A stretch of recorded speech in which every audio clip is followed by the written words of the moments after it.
The cowboy pulled back the blood-soaked blanket and froze. Underneath lay a young woman, her face swollen, lips split, dark hair matted with dust and blood. For a moment, Jonathan Hale thought she was dead like the three men sprawled in the canyon grass. Then he saw it, the faintest flutter of breath against the desert air. His gut clenched. The Lord had placed a choice before him. Jonathan had sworn on his wife Clara's grave never to raise a gun again, never to drag himself into the business of death, vengeance, or violence.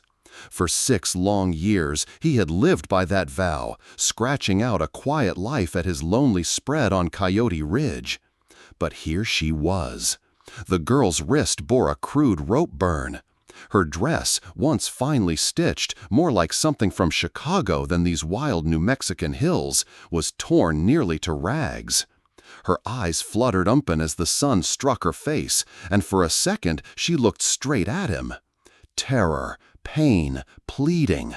Jonathan's throat went dry. He had seen too many eyes like that in the war, on bounty trails, in saloons when the killing was about to start. Most had begged, few had been spared. "Don't, leave me," she rasped, voice like broken glass. Jonathan stiffened, scanning the ground. 3 bodies, gunmen by the look of them, lay where the fight had ended. Their pistols were still holstered, throats cut fast and clean. Whoever had done this knew how to kill quick. He had stumbled into someone else's war. The smart thing was to walk away, to let the desert finish its work. But Clara's voice stirred in his memory, soft as a hymn on Sunday morning. "Don't turn your back on mercy, Jonathan, not if you ever hope to be free." He pressed a calloused hand to the girl's brow, hot with fever. Her pulse fluttered weak and thready beneath his fingers. She wouldn't last an hour under the July sun. "Lord help me," he muttered, sliding his arms beneath her. She weighed almost nothing, a bundle of torn fabric and fading breath. As he lifted her, her head lolled against his shoulder, and he caught the faint scent of lilacs, oddly out of place in this canyon of death. Jonathan cast one last look at the corpses on the ground. Whoever hunted this girl would not stop. By carrying her, he was branding himself a target. Still, he mounted his bay horse with her cradled against his chest, blood seeping into his shirt. He touched his hat brim against the blistering sun and set his jaw. Coyote Ridge was miles away, and danger rode on every wind. But Jonathan knew one thing. This woman's survival had just become his burden, and perhaps his one last chance at redemption. The ride back to Coyote Ridge was slow and punishing. The girl stirred now and then, moaning faintly as if trapped in some fever dream. Jonathan kept one hand firm on the reins and the other wrapped around her, steadying her against the sway of the saddle. Dust rose with each hoofbeat. The mesa shadows lengthened, and in the distance the Sangre de Cristo Mountains burned red with the setting sun. It should have been a beautiful evening, but all Jonathan felt was the old weight creeping back on his shoulders, the one he thought he'd laid down with his guns. By the time he reached the cabin, sweat soaked his shirt and his back screamed with pain. He carried the girl inside, laying her carefully on the narrow bed where Clara once slept. For a long moment he stood there, staring at the hollow where his wife's head had rested years ago. Guilt pricked his chest. "What am I doing, Clara?" he whispered. "Bringing death into this house again?" He lit the oil lamp, its glow spilling over the girl's battered form. Her lips moved, soundless, desperate. He fetched a dipper of water from the clay jug, easing it against her mouth. She coughed, sputtered, then swallowed a sip. "Easy," he murmured. His voice sounded rough, even to himself. She tried to speak. Only one word escaped. "Please." Jonathan set the dipper aside and began cleaning her wounds with what little whiskey he kept in a flask. She flinched at the sting, whimpering softly, but too weak to pull away. The rope burns on her wrists told him she'd been bound. Bruises marred her arms, her ribs. Whoever had left her in that canyon had meant for her to vanish into the desert without a trace. Each mark he found carved deeper into him. He had seen cruelty before. He had inflicted it himself in his younger, darker years. But on a woman, a girl barely grown, this was worse than any bounty killing. "Lord have mercy," he muttered, wrapping the worst cuts in strips of cloth torn from an old shirt. When she drifted back into unconsciousness, Jonathan sat heavily at the table, head in his hands. He had promised himself never to walk this road again. He had buried the hunter, buried the gunman, buried the man who brought blood to every place he touched. Yet here he was, with a stranger in Clara's bed, hunted by men he hadn't even seen yet. The coyotes howled outside, voices rising with the night. Jonathan poured the last of the whiskey into his cup, staring into its amber swirl. He could leave her here, ride out at dawn, wash his hands before the storm broke. But even as the thought crossed his mind, he knew it was a lie. He could no more abandon this girl than he could stop breathing. He raised his eyes to the rafters, shadows trembling in the lamplight. "If you're watching," he whispered to the silence, "I reckon you just handed me a noose, or a lifeline." The girl stirred again on the bed, murmuring words too faint to catch. Jonathan stood, weary and unwilling, yet certain now. Whatever curse or blessing she brought, her fate was tied to his. And with that, the last light of peace in Jonathan Hale's life flickered out. If you found this helpful, a quick like really helps us keep creating.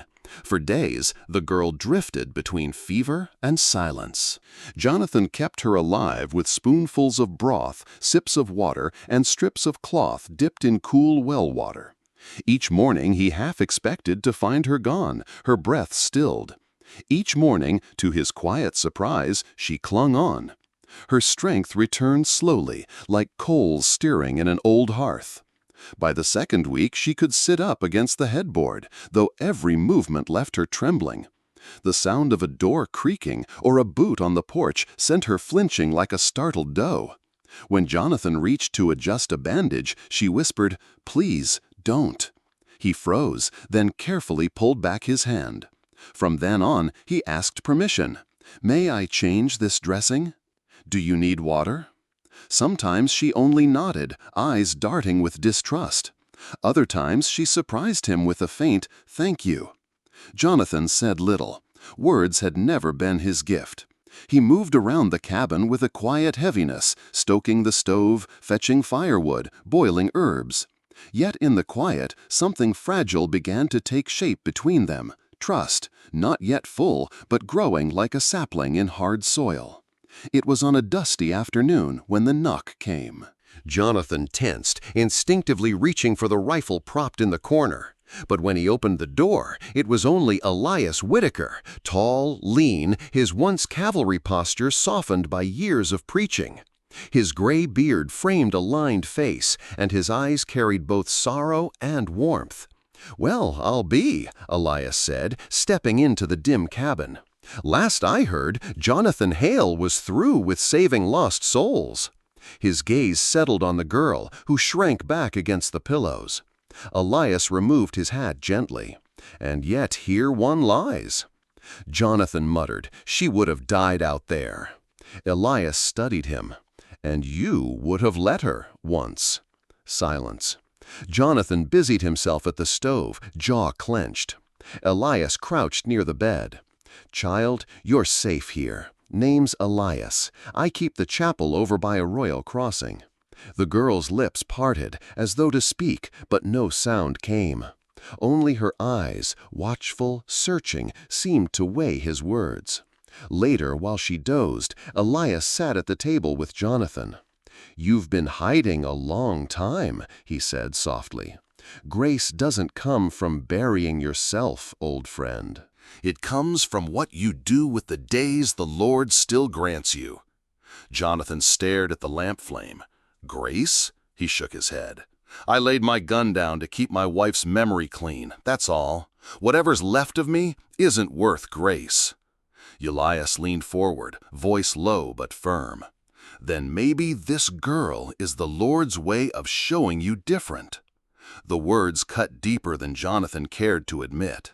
That night, as coyotes yipped beyond the ridge, Jonathan found himself watching the girl sleep. Her breathing was steadier, her color returning.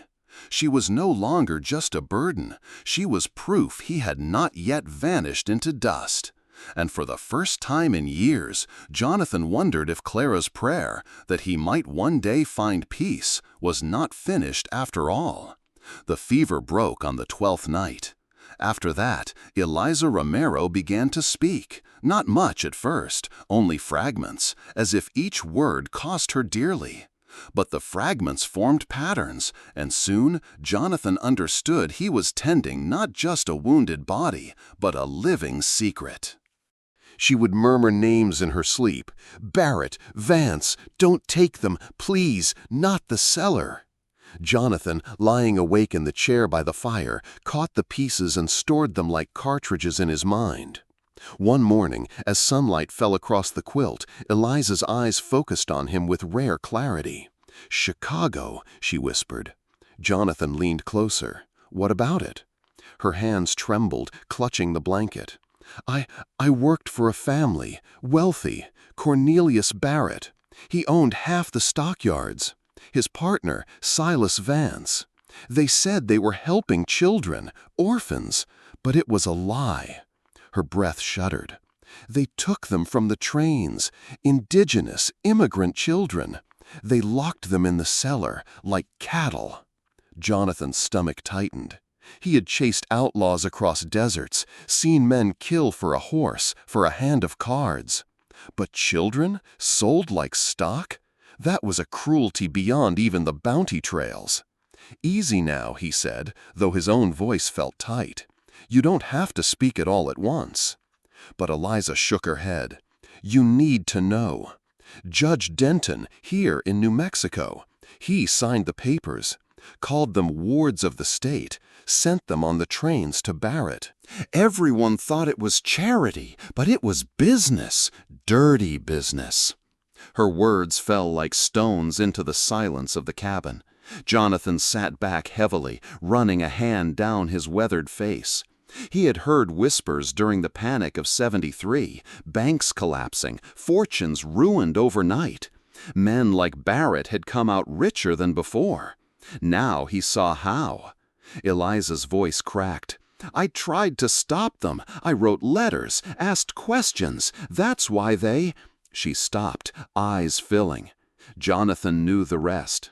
That's why they had bound her, left her for dead in a canyon. She turned her face away, ashamed. "I should have kept quiet." Jonathan's chest ached at the sight of her tears. He thought of Clara, of the promise he had made at her grave. He had sworn never to fight again. Yet this girl carried a truth that men would kill to bury, a truth that would not stay hidden if he let her live. The door creaked. Pastor Elias stepped inside, hat in hand. He listened as Jonathan repeated the names, the story. When Jonathan finished, Elias's jaw tightened. "Evil cloaked in law," the preacher said softly. "I saw plenty of that in the army. But this—" He looked at Eliza, voice gentling. "Child, you were spared for a reason. The Lord doesn't waste his mercies." Eliza closed her eyes, tears slipping down her cheeks. Jonathan said nothing, but inside he felt the ground shift. This was no longer just about healing a wounded stranger. This was about standing against men who thought themselves untouchable. And he knew, deep down, that trouble was already on its way. The days grew hotter as July burned on. Eliza's strength returned in uneven steps. One morning she managed to stand and cross the cabin. Another she collapsed halfway, breathless and shaking. Jonathan kept his silence, but he saw the steel flicker behind her frailty. She was no longer drifting between fever dreams. She remembered too much now.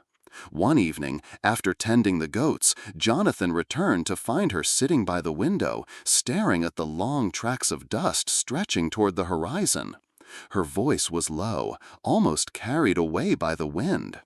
"They used the Santa Fe trains." Jonathan stopped in the doorway. The railroad? She nodded.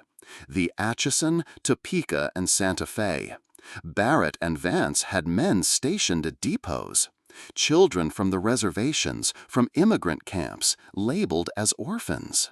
Denton signed guardianship papers that weren't worth the ink. The trains carried them north, all the way to Chicago. No one questioned it. Everyone thought it was Christian charity. Her voice cracked. It was a marketplace. Jonathan felt a coldness crawl up his spine. He had ridden those rails once, long ago, chasing a fugitive east of Dodge. He remembered the pride in the conductor's voice, how the line was civilizing the frontier. Now he imagined the freight cars not with timber or cattle, but with children pressed against the slats, staring out at the endless plains. He poured 2 cups of coffee, handed one to her. "You're saying half this territory looked the other way." Eliza's fingers tightened around the tin cup. Yes, because it was easier to believe a lie than to face the truth. She lifted her eyes to his. "That's why I can't stay hidden. If the Lord spared me, it wasn't just to survive. It was to bear witness." The words hung between them. Jonathan swallowed hard, staring into the black swirl of his coffee. He had heard similar once from Clara on the night he buried his last bounty. "You can't wash away blood by hiding from it, Jonathan. You only waste the years you have left." He set the cup down with a clatter. "Bearing witness can get a person killed." Eliza's voice steadied. So can silence. The simplicity of it cut him deeper than any sermon Elias had ever preached. He turned away, busying himself with the fire, but the truth burned hotter than the coals. Later, after she had gone to bed, Jonathan sat alone outside. The stars stretched endless above him, the desert air sharp and thin. He thought of the children, faces he had never seen, stolen from families, vanishing into the maw of a city. He thought of Barrett, fat on profit, Denton, cloaked in the robe of law, and himself, a man who once made his living on blood. The coyotes called in the distance, lonely and sharp. Jonathan clenched his fists, feeling the old itch in his hands, the weight of a gun that wasn't there. He had promised Clara, but promises felt brittle now, like dry branches ready to snap. Inside, Eliza whispered a prayer into the dark. And Jonathan realized, for the first time in years, he wished he could pray too. The first sign came with the dust. Jonathan spotted it from the ridge at dawn, thin plumes rising where no cattle should have been driven.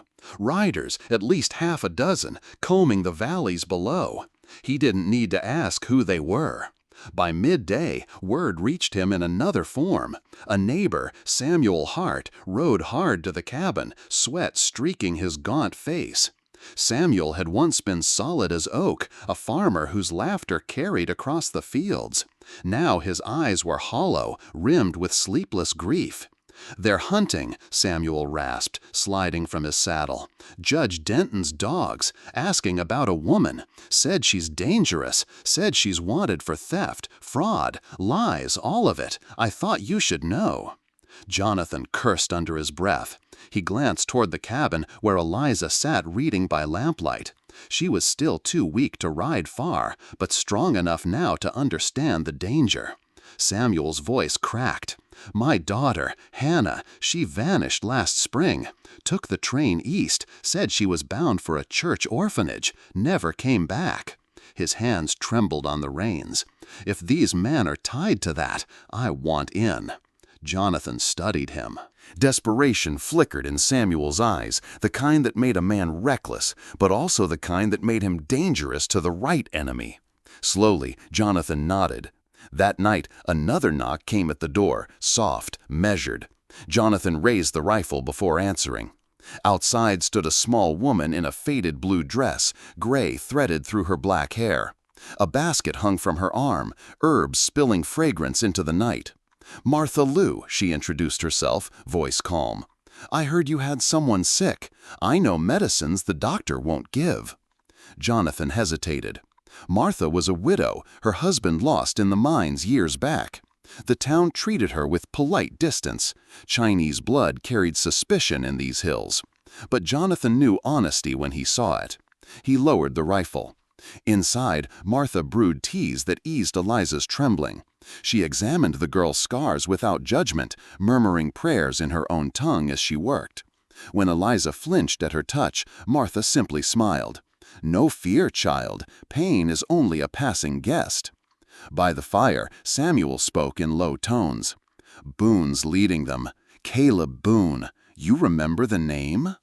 Jonathan's jaw tightened. He remembered.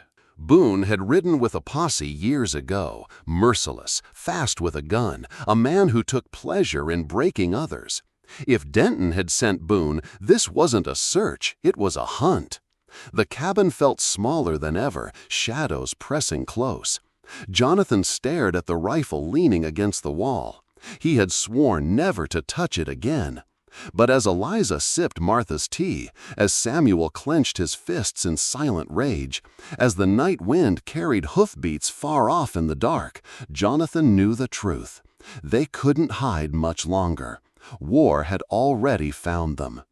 Nights on the ridge grew tense. Riders were spotted in the distance, lanterns flickering like fireflies across the valley. Samuel patrolled with his rifle, while Martha kept the lamps low inside. Danger pressed on every side.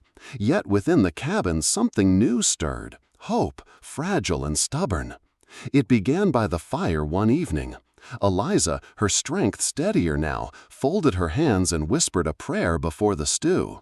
The words trembled, rough from disuse, yet they filled the room with a stillness none of them expected. Jonathan, leaning back in his chair, said nothing. His jaw tightened, but inside, something long dormant shifted. Later, when Samuel stepped out to tend the horses and Martha dozed in her chair, Eliza looked across the fire at Jonathan. "You should teach me," she said. Jonathan frowned. "Teach you what?" "To shoot, to ride, to find my way under the stars. If they come for us, I won't be carried like baggage." Her voice carried no tremor, only resolve. Jonathan stared at her, seeing not the broken girl he'd lifted from the canyon, but someone harder now, hammered by suffering into steel. He shook his head. "It's not a game. Once you pull a trigger, you can't take it back." "I know." Her eyes didn't flinch. "But if the Lord spared me, it wasn't to sit in a corner waiting to be taken again. You told me once hiding doesn't save a soul. You were right." Jonathan cursed himself silently for ever letting those words slip. He looked to the fire, its embers glowing red like memories he'd buried deep. Clara's face rose in the smoke, Clara begging him to lay down the gun. But this wasn't about vengeance, it was about survival. The next morning, he set a revolver on the stump behind the cabin. Eliza eyed it warily, as if it might bite. "First lesson," Jonathan said gruffly, "respect it. Fear keeps you careful, panic gets you killed." He guided her stance, her grip. His hands were rough, hers unsteady, but little by little she steadied. The first shot cracked loud in the morning air, scattering birds from the pines. She jumped, nearly dropped the weapon, but her eyes shone with a fierce light. Again and again. By the week's end, she could hit a bottle at 20 paces. Not every time, but enough. Jonathan never said it aloud, but he felt a grim pride stirring in his chest. In the evenings, Samuel taught her to ride bareback across the pasture, while Martha showed her how to brew teas that calmed fear and eased pain. Around the fire, she asked questions about the stars, tracing the constellations Jonathan once used to cross deserts on bounty trails.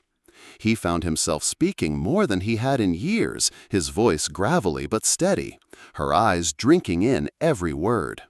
And when the coyotes howled, Eliza would sometimes hum a hymn, low and clear. Jonathan never joined, but he listened. Always he listened. And in the quiet of those nights, though danger pressed closer, the cabin no longer felt like a tomb. It felt, for the first time in years, like a place worth defending. The nights grew cooler as August crept in, but the fire in the hearth burned steady. Around it, the strange fellowship of 4 souls bound by grief and chance settled into a rhythm. Jonathan found himself cooking more than he had in years, clattering pots, ladling out stew. Eliza, though still frail, began humming soft hymns while she stirred herbs with Martha. Samuel sat long into the evenings, staring at the flames, his voice rough when he spoke of Hannah.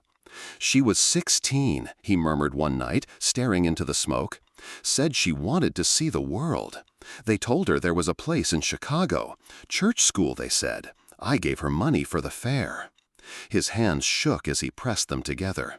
That was the last I ever saw of her. Silence followed, heavy but not empty. Eliza reached across the table, laying a trembling hand over his. "You may never hold her again," she said gently, "but if we bring the truth into the light, she won't be forgotten." Samuel bowed his head, shoulders quaking. Jonathan looked away, but inside, something in him shifted. The girl he'd found dying in the canyon was now steadying others. That kind of strength wasn't taught, it was born of fire. Later, when the others had gone to their beds, Jonathan found Eliza awake, gazing at the stars through the cabin window. Her face was pale in the moonlight, her eyes searching the heavens as if they might give her an answer. "There's something I haven't told you," she whispered. Jonathan folded his arms. "Go on." "In Barrett's house, in Chicago. He kept a portfolio, ledgers, letters, proof of the trades. He guarded it like treasure. I saw it once, by mistake. Names, dates, shipments. If we could get it—" She hesitated, then turned to him. "It would be enough to end him." Jonathan's breath caught. A portfolio, solid evidence, not rumor, not testimony that men of power could twist into lies. It was the kind of thing that could topple giants. But it also meant leaving the ridge, crossing miles of hostile ground, and walking straight into the lion's den. "You're certain it exists?" Eliza nodded. "Certain." Jonathan rubbed his jaw, staring into the dark. "Then you understand what you're saying. Boone won't stop hunting. Denton won't stop protecting. And Barrett, men like him don't fall easy. Going after that proof is suicide." Her voice did not waver. "If the Lord let me live, it wasn't to hide here until they find us. You said it yourself. Running doesn't save a soul." The words hit him harder than any bullet. He wanted to argue, to remind her of Clara, of the vow that still chained his hands. But when he looked at her, frail, scarred, yet unyielding, he saw not a victim, but a fighter forged from loss. Jonathan exhaled slowly, his decision already made in his chest, though his lips had not yet spoken it. If Barrett's portfolio held the key to ending this evil, then their path was clear, and it would be soaked in blood. If you're still watching right now, drop a 1 in the comments so I know you're still with me on this journey. The town of Redemption sat in the valley like a scar, its main street dust-choked, its buildings leaning under years of fear. The courthouse loomed at one end, its white columns stained by sun and dust, a monument to Judge Denton's power. Across the street, the saloon rang with laughter that held no joy, only the sharp edge of men who carried guns for coin. Jonathan reined in his horse on the ridge above, breath heavy, hands stiff on the leather. Once, rides like this had been nothing. Now every mile cut into him, reopening old wounds that never truly healed. His leg throbbed where a bullet had lodged years ago. His shoulder burned from the cold ache of bone poorly set. He tried to hide the tremor in his hand, but Eliza noticed. "You're not the man you once were," she said softly, not as insult, but truth. Jonathan exhaled through his nose. "That's the curse of living too long." Eliza's gaze stayed fixed on the crooked town below. "Then maybe that's why it has to be me." Samuel rode up beside them, his jaw clenched. "If Barrett's here, if Boone's here, we don't have much time. Every hour Hannah and the others vanish further into shadow." Martha adjusted the basket on her lap, herbs carefully packed beneath cloth. "And shadows have teeth. We'll need more than bullets to blind them." Jonathan studied them. The farmer with nothing left to lose, the widow armed with medicine and courage, the girl scarred but unbroken. He wanted to tell them to turn back, that this path ended only in graves. But when he looked into Eliza's eyes, he saw no fear, only fire. "Listen," Jonathan said, voice rough. "Redemption isn't a town, it's a trap. Denton owns the law, Boone owns the guns, and Barrett owns their souls. If we step foot in there, there's no riding back." Eliza's reply was steady, her voice carrying more weight than her years should have borne. "Then we step forward, because if not us, who?" The words silenced him. Clara might have said the same once, long ago. They rode down at dusk, slipping into the town as lanterns flickered to light. No one greeted them. Faces peered from behind shutters, children tugged inside by nervous mothers. The streets reeked of whiskey and fear. At the saloon door, a tall man leaned against the frame. Caleb Boone. His grin was cold as steel when his eyes found Jonathan. "Well," Boone drawled, voice cutting through the twilight, "the hunter finally limps back to the trail." Jonathan's stomach knotted, but he kept his face stone. Eliza, beside him, did not flinch. She looked past Boone toward the courthouse, where Denton's men gathered like vultures. For the first time, Jonathan realized the truth. She was no longer the one he carried from death's edge. She was the one carrying all of them forward, and redemption was about to burn. They moved through redemption like ghosts. By day, Samuel bartered at the feed store. Martha kept to the back alleys with her herbs. Jonathan stayed in the shadows.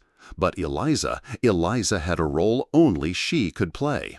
With her hair pinned and her face shadowed by a maid's bonnet, she slipped among the servants at Barrett's hotel. No one looked twice at a quiet girl carrying linens. That was the cruelty of men like Barrett. They never noticed the faces of those they thought beneath them. Inside, the air reeked of tobacco and brandy.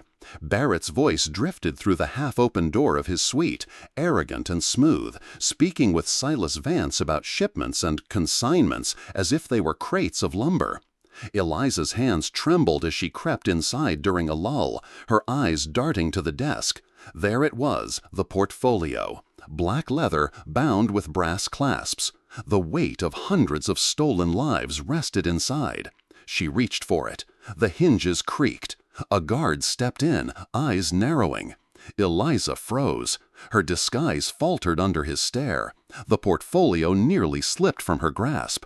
"Who the hell?" the man began. Eliza bolted. Shouts erupted behind her. Boone's men stormed the halls, boots pounding. She clutched the portfolio tight, heart hammering, skirt snagging on the stairs. The front door loomed, freedom, but then Boone himself appeared, blocking the way, grin sharp and merciless. "Well, well," he drawled, "a mouse in the lion's den." Eliza's breath hitched. She ducked sideways, shoving through a kitchen door, crashing into pots and pans. Boone's laughter echoed as his men closed in. And then a voice rang out in the street. "Over here!" Pastor Elias, standing tall at the corner, Bible in one hand, lantern in the other. He swung it wide, hurling it into a hay cart. Flames erupted, the street suddenly ablaze. Boone's men cursed, scattering toward the fire. "Run, child!" Elias shouted. Eliza stumbled into the alley, clutching the portfolio, the preacher's voice still ringing in her ears. She wanted to turn back, to help him, but Samuel's hand grabbed her arm, dragging her into the shadows. Behind them, Boone's roar split the night. When they reached the safety of a barn on the edge of town, Eliza collapsed against the wall, chest heaving, fingers raw from clutching the leather case. Jonathan knelt before her, searching her face. "You had it?" Her eyes brimmed with tears. She opened her hands, empty. In the chaos, she had dropped the portfolio. Jonathan closed his eyes, a curse dying on his lips. Across the dark fields, the flames lit redemption in orange and gold. Somewhere in that inferno, Elias was alone. Eliza pressed a hand to her heart. "He gave his life so we could try again. We cannot waste it." Jonathan looked at her, at the fire in her voice, and knew Elias's sacrifice had not been in vain. But Boone would not rest until blood was paid in full. The fire Pastor Elias had set raged through Redemption's side streets, but it could not hide them forever. Boone's men spread like wolves, lanterns cutting through the smoke. Jonathan, weakened by exhaustion, lagged behind as they fled through the alleys. "Go," he rasped, shoving Samuel forward with Eliza. "Don't wait for me." But he stumbled before the words left his mouth. A boot struck his back, sending him crashing to the dirt. Rough hands dragged him upright, twisting his arms behind him until rope bit into his wrists. "Look what the dogs fetched," Boone sneered, stepping out of the haze. His grin glowed in the firelight. "The mighty hunter. Thought you'd sneak into my town and steal from my master. Now you're nothing but a crippled hound." Jonathan spat blood at his feet. Boone laughed, a deep, cruel sound. They hauled him to the courthouse steps where Judge Denton waited, robes pristine despite the chaos. Barrett stood beside him, calm as a banker reviewing ledgers, not lives. Denton's gaze was cold. "You've caused quite the mess, Mr. Hale. Do you imagine the law bends for men like you?" Jonathan's chest heaved, every breath cutting like glass. "Law," his voice was hoarse. "You sold it like cattle." Boone struck him across the face with the back of his pistol. Jonathan sagged against the ropes, the crowd's murmurs rising like a tide. Some townsfolk watched with pity, others with satisfaction. Fear had made them silent for too long. Boone leaned close, breath hot with whiskey. "You'll die slow, Hale. And that girl, you think you saved her? She'll be back in chains before dawn." Jonathan's vision blurred, but even through the haze, he felt the weight of failure pressing down. Clara's voice haunted him. "Lay down the gun, Jonathan." Had he betrayed even her memory by coming here? But in the shadows beyond the courthouse, Eliza watched, her fists clenched, her breath sharp. She had never seen Jonathan so broken, bent beneath Boone's heel, blood trickling down his face. Yet what struck her most was not his weakness, but the truth in his defiance. Even beaten, he had called them what they were, slavers in the mask of law. Samuel crouched beside her, whispering, "We can't fight them all, not like this." Eliza's eyes never left Jonathan. "Then we don't fight for victory tonight. We fight to take him back and to take the truth." Martha pressed a vial of powder into Eliza's hand, her voice steady. "For smoke, it will blind them long enough." Eliza nodded. Fear churned in her stomach, but beneath it burned something stronger, resolve. Once she had waited to be rescued. Once she had been carried broken across the desert. But now it was her turn. She tightened her grip on the vial. "We cannot leave him," she whispered, "nor the truth." And with that, the mantle shifted. Jonathan was no longer the hunter. Eliza was no longer the prey. Night cloaked Redemption in smoke and cinder, the last embers of Elias's fire still smoldering. Boone's men dragged Jonathan into the courthouse basement, chaining him to an iron post like a dog. His body sagged, beaten and bloodied, every breath ragged. Above, the town buzzed with fear. Denton's deputies patrolled in pairs, rifles gleaming, while Boone barked orders to hunt down the others. He kept the black portfolio clutched under his arm, smug as if victory were already his. But in the shadows behind the livery stable, Eliza gathered her small band. Samuel checked the cartridges in his rifle, jaw tight with fury. Martha laid out small pouches of herbs and powders, her hand steady despite the danger. "This one," she said, holding up a pouch of gray dust, "will sting the eyes. This," she raised a second, "will blind them in smoke. God willing, it buys us minutes." Eliza met both their gazes. "We don't get another chance. We free him now, or he dies in Denton's court come dawn." Her voice carried none of the tremor it once did. She sounded like someone born for command. Samuel gave a short nod. Martha murmured a prayer under her breath. They moved quickly, slipping through the alleys until the courthouse loomed. 2 guards paced at the back entrance. Samuel fired once, the shot cracking through the night, dropping one man. Before the other could shout, Eliza hurled a pouch at his feet. White smoke burst upward, swallowing his cries. They slipped inside. The basement was damp, reeking of mold. Jonathan lifted his head as they entered, eyes widening in disbelief. "Eliza?" His voice was barely a whisper.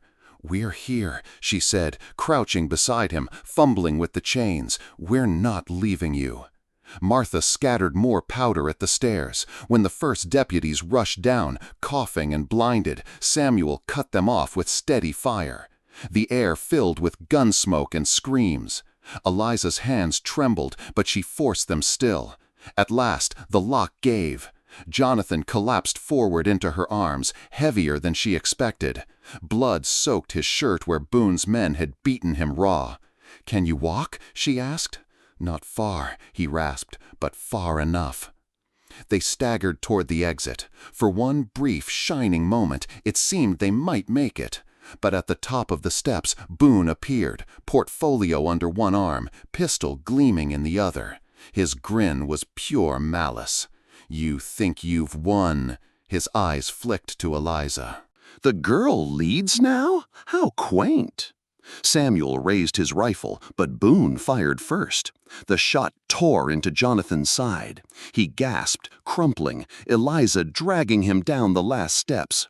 Martha hurled her final pouch.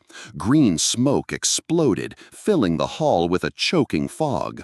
By the time it cleared, Boone was gone. So was the portfolio. They staggered into the night, Jonathan bleeding heavily against Eliza's shoulder. The air smelled of ash and blood. Somewhere beyond, Boone's laughter carried on the wind. They had saved Jonathan's life, but lost the proof that could end it all. The church stood deserted at the edge of redemption, its steeple leaning, its windows shattered. Once, hymns had risen from its walls.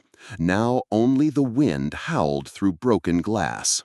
Boone chose it for his refuge, the stolen portfolio tossed carelessly on the altar like an offering to his own cruelty.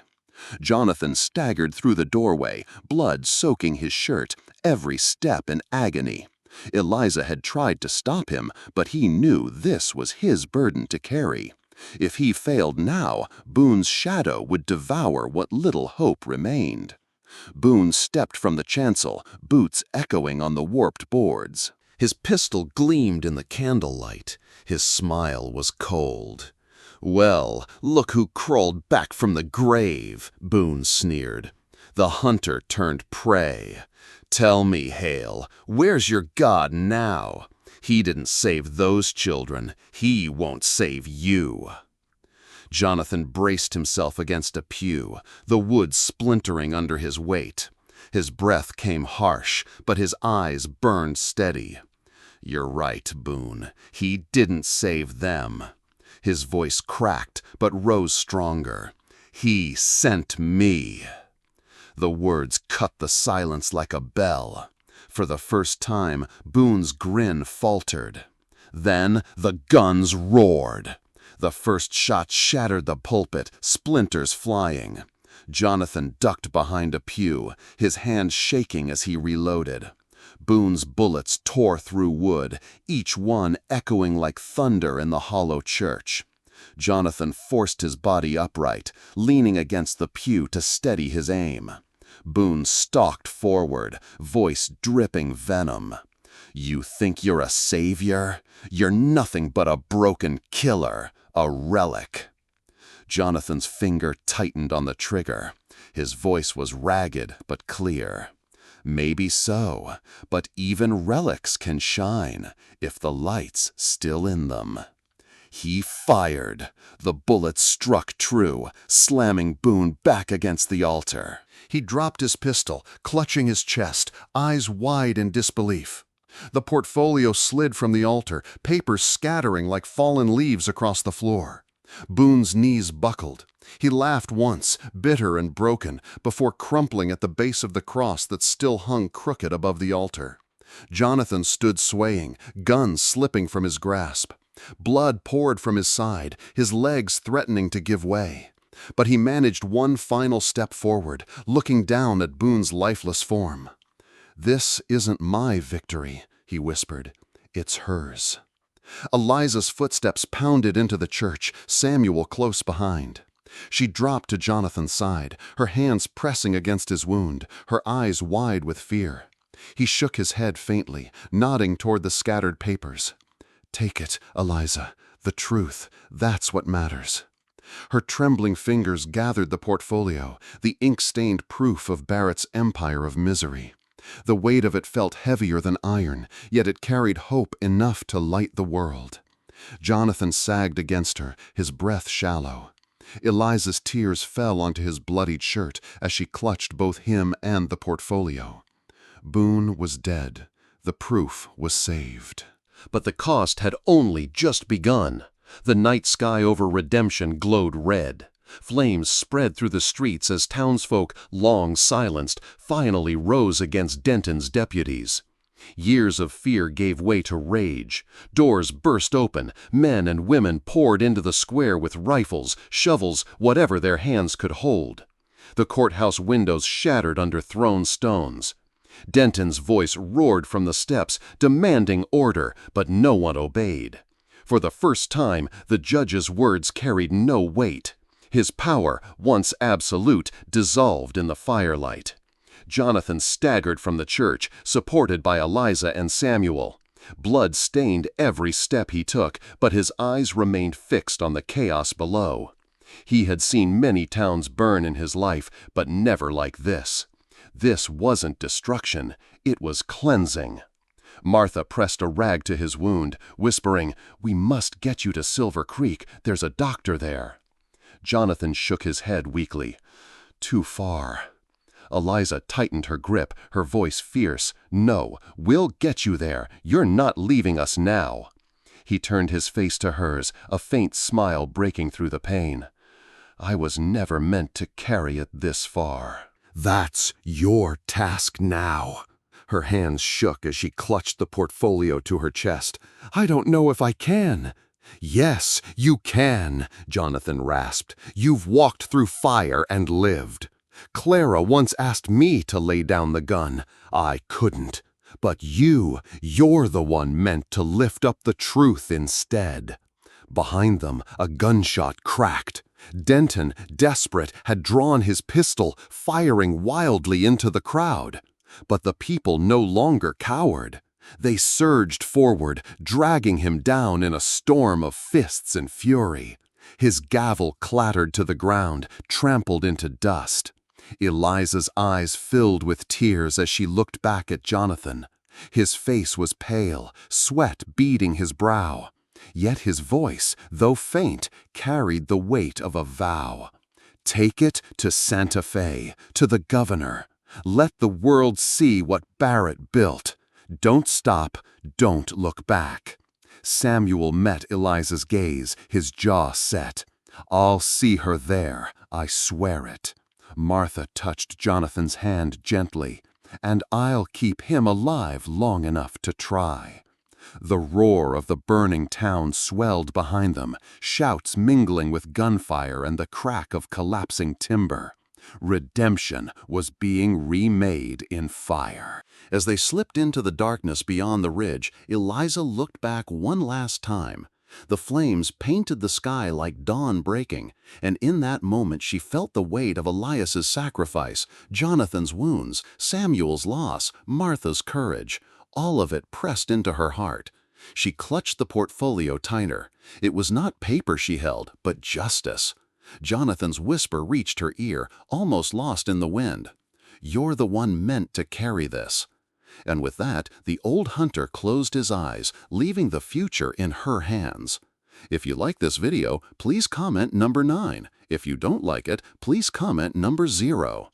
The road out of redemption was dark, lit only by the flicker of flames behind them.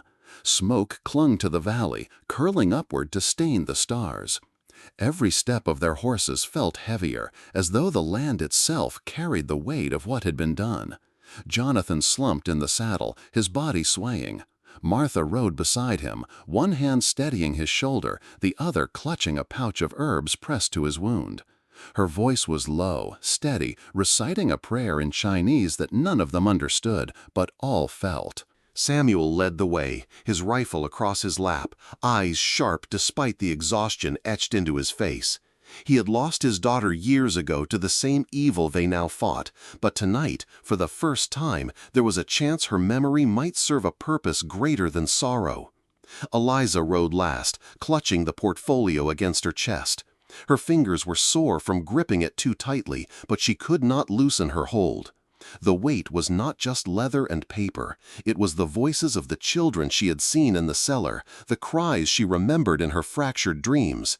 It was Elias's sacrifice. It was Jonathan's blood. It was every cost they had paid. At a shallow creek, they paused to water the horses.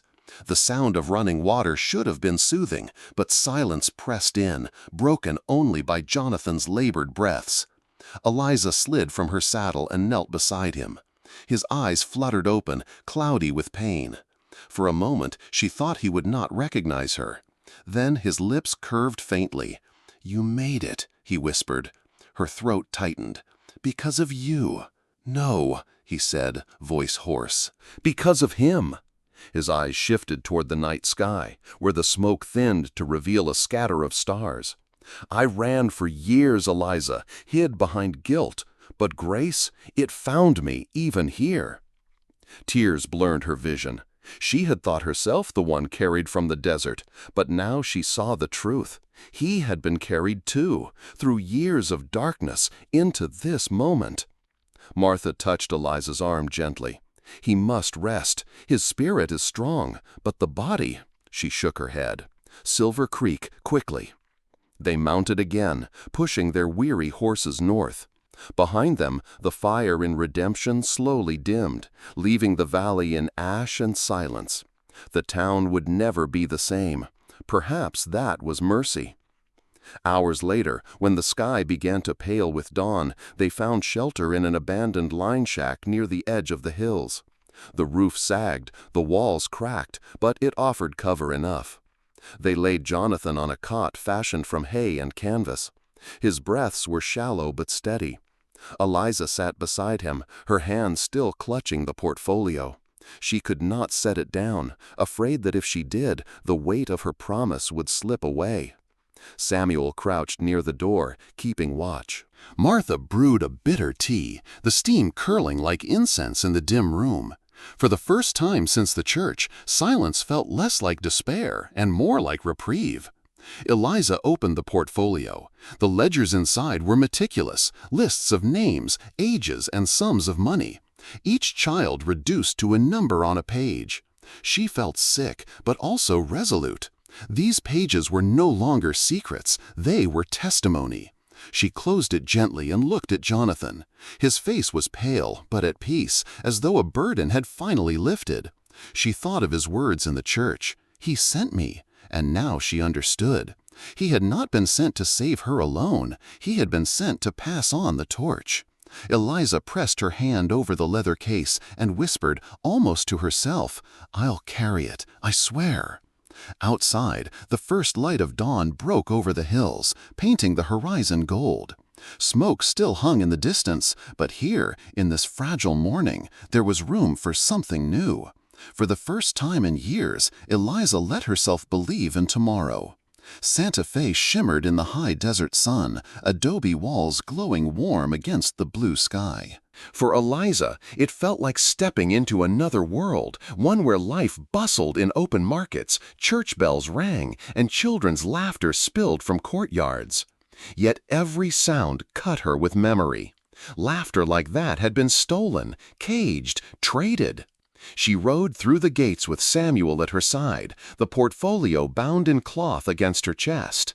Behind them, Martha guided the wagon carrying Jonathan, his face pale but alive. The journey from Silver Creek had been grueling, but the doctor there had stanched the worst of the bleeding. Still, he remained between this world and the next, his strength fading like twilight. At the governor's palace, the guards hesitated until Samuel raised his voice with the authority of a man who had lost too much. "We bring proof," he said, "of crimes that rot this territory from the inside out." The portfolio was laid upon a polished desk in a sunlit chamber. The governor, grave-eyed and heavy-browed, untied the clasps and began to read. His hands trembled as he turned the pages. Ledgers of stolen children, bribes to judges, contracts signed with cold efficiency. When he looked up, his voice was low but fierce. This will burn through more than redemption. Denton, Barrett, they will fall, and any who stood beside them." Eliza felt her knees weaken. For so long, the fight had been shadows, whispers, fire in the night. Now, under the clear light of day, the truth stood solid. Outside the palace, Samuel sat on the steps, his rifle across his lap. His face softened when Eliza joined him. "It doesn't bring her back," he murmured, eyes fixed on nothing. "No," Eliza said gently, "but it keeps others from being taken. She'd want that." He nodded once, his jaw tight, tears refusing to fall. But she saw the weight lift, if only a little. Martha found them there, her hands stained with herbs from tending Jonathan. "He sleeps," she said, voice calm, "and dreams of peace. I do not know if he will wake to this world or another, but either way, he is free." The words struck Eliza deeply. For Jonathan, freedom had never been in a gunfight or a victory. It had come at last in grace, in passing the torch he could no longer carry. Days passed. The newspapers in Santa Fe printed the story, first in whispers, then in shouts. Names once untouchable appeared in ink, crimes exposed for all to see. Arrests began, wires carried the story east, and even Chicago could not silence it. One evening, as the bells tolled vespers, Eliza walked the quiet courtyard of the small church near their lodging. She carried no book, spoke no prayer aloud, but her heart was steady. For the first time in years, she was not running, not hiding. She was standing, rooted. Jonathan remained weak, but when he woke, he smiled at her with a peace she had never seen in him before. He spoke little, but when he did, it was of Clara, of Elias, of grace. Not of guns, not of blood. Samuel chose to stay in Santa Fe, offering his rifle to guard the convoys that carried orphans to safe homes. Martha opened a small apothecary, where her herbs healed more than wounds. Her quiet wisdom gave rest to souls too long weary. And Eliza became the voice. She stood before governors, sheriffs, church leaders, not with weapons, but with words and proof. She spoke for the children who had no voices, and when she faltered, she remembered Jonathan's words in the church, "He sent me." Years later, those who heard her speak would say she carried fire in her eyes. Not the fire of destruction, but the fire of redemption. On her mantle, she kept the old leather portfolio. Its pages were scarred and stained, but she never let them be forgotten. Because truth, once brought into the light, could never again be caged. And in that truth, she found her own redemption. Step into Western love stories, where every tale is a campfire flame, warming old wounds and sparking forgotten hopes. These stories ride through love, loss, and redemption, stirring memories like wind over prairie grass. Subscribe now and let your heart find its frontier.